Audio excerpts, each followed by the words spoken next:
name is Gloria Patricia. I am Mary's sister. I am original from Colombia, Medellin, Colombia. My sister and I, we were raised from my grandparents while my mom has to go to work. I came here 30 years ago. My sister came about 26 or 28 years ago. She was hardworking, raised 3 children pretty much on her own, and always worked hard to raise her daughters. So we went through a lot. We didn't really have good luck with the guys that we choose as the husbands. This is the reason why we are single parents. We raise these children on our own. Me personally, I was divorced. I've been divorced and widowed for 22 years. Luckily that I have survived. I became American citizen in 2002. I worked for the government and my sister too. I have to give you a lot of credit. She's a survivor. She worked very hard, and unfortunately now she's under this situation.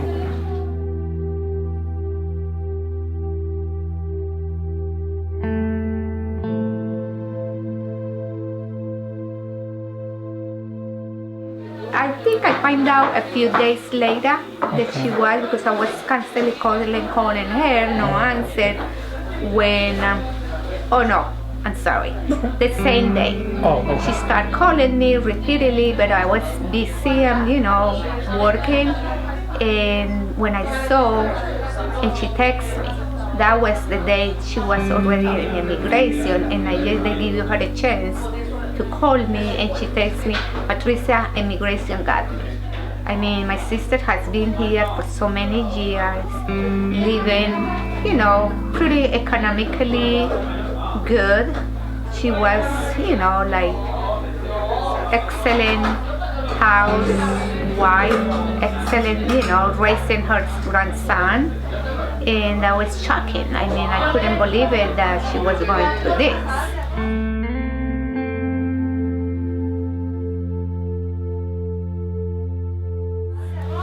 And I just told her, just hang in there, we'll see what we can do for you. And how long has she been in? I believe it's like 4 months or so.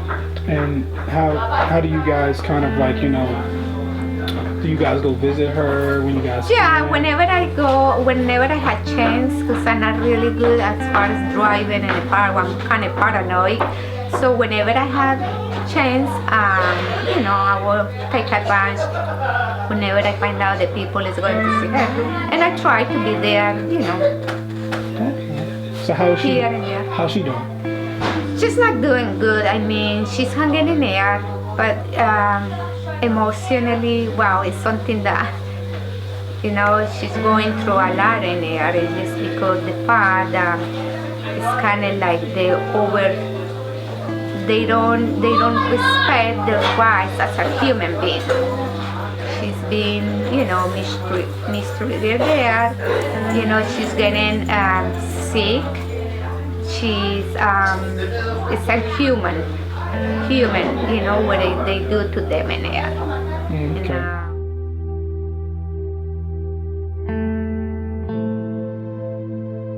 So their house was always fun. Mary was always very welcoming, very loving. Always trying to make me feel at home. And it's always been great. That's why it's been such a long and good friendship. Describe Mary, as far as besides that, she always made you feel at home. What was it, if you was ever in a room with her by herself, describe the conversations you guys would have. Could you call her mom number 2? Yeah, definitely. She's always fun. loving, trying to make you feel good, make you feel welcome, make you feel comfortable in her house. Always fun.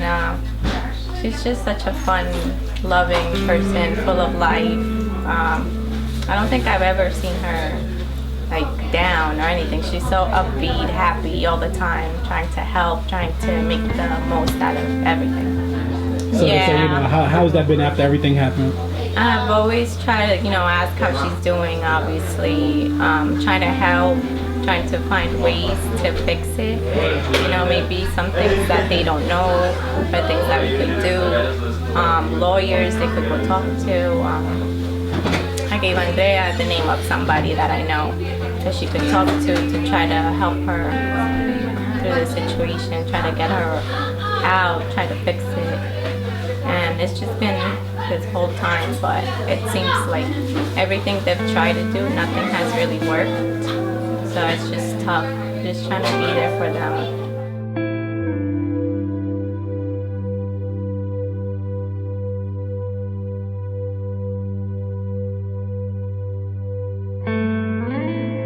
So when they confirmed that my mom had to leave, the first thing I did was call my sister, who's in Canada. I was crying, I was shaking, the words didn't even come out. And I told her, I was Stacy, Mom's gone. She said, what are you talking about? I said, immigration has her. And she just instantly broke down. We didn't know what to do. I didn't know what to do with myself. I didn't know if I should go. I didn't know if I should stay. I didn't know anything, because at the end of the day, they're taking her, and it's not like I have access to her. I don't know where they're taking her. I don't know what they're doing with her. I didn't know absolutely anything.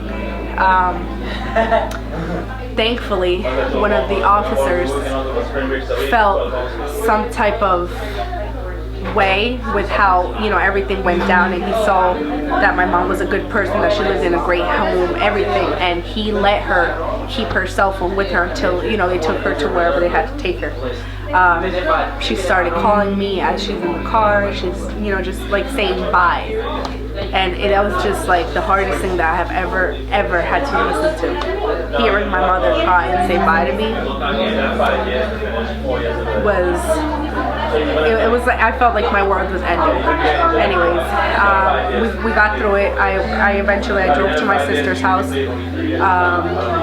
We literally just sat down with a blank face, not knowing where to start from, not knowing what to say, where to go, who to ask. We didn't know anything. We didn't know absolutely anything.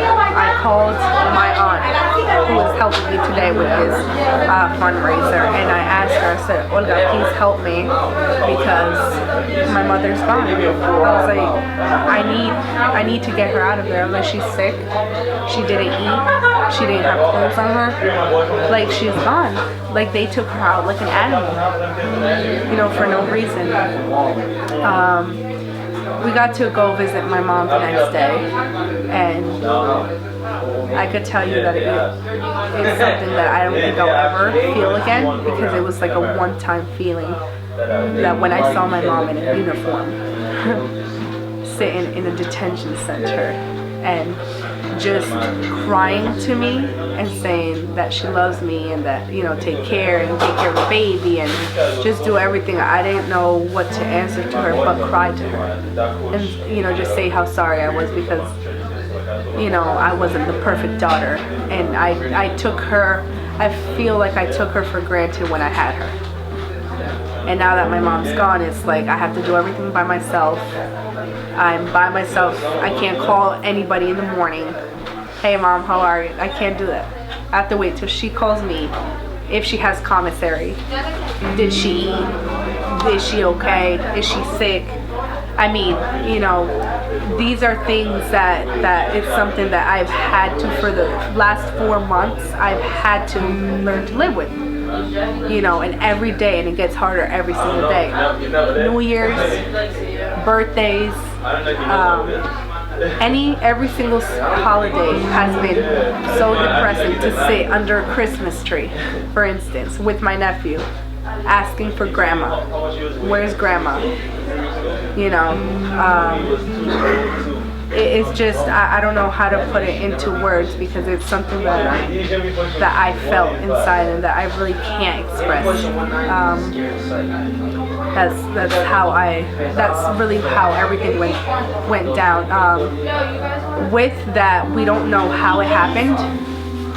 We do know that somebody made a call, or a couple calls, and plotted this on her.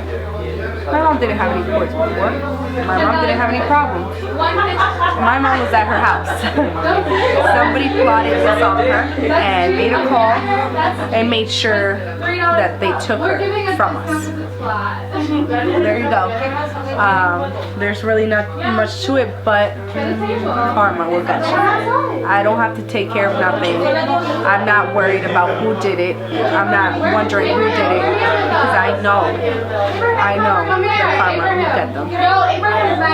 And my mom will be okay. And thanks to them, whoever did this, she will be legal and she will have her papers and she'll be back home with us.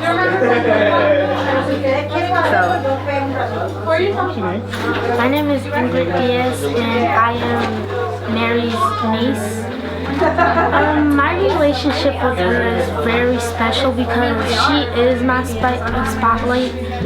And she has a special place in my heart that makes me really happy. She's always there for me, like when I'm down, when I don't feel good. Whenever I'm with her, I feel really happy. She gives me many things that I never even had. She makes me happy. She laughs a lot. We have a very special family.